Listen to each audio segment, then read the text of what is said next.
We all know that physiology has become the cornerstone for deciding when to do the PCI. But what is your take on post-PCI physiology? Where do we stand today and how important it is in our clinical practice? Yeah, I think that's a very relevant question because that the physiology was initially developed to define the ischemia causing stenosis. And for us, it's kind of a yes or no sign for doing PCI or doing a medical treatment. But as the concept of physiology is being evolved to a post-physiologic PCI assessment, because I think it's very important.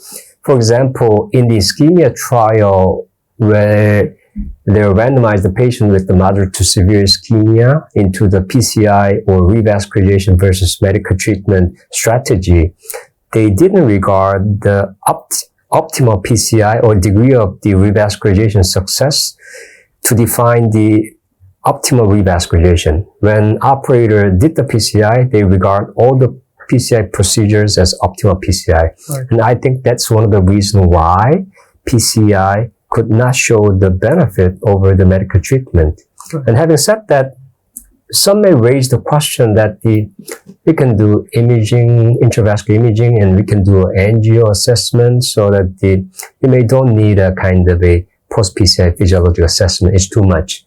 But when we analyze the data of more than 4,000 patients, around 5,000 vessels, we found that almost 30% of the PCI vessels in terms of physiology, it wasn't optimal.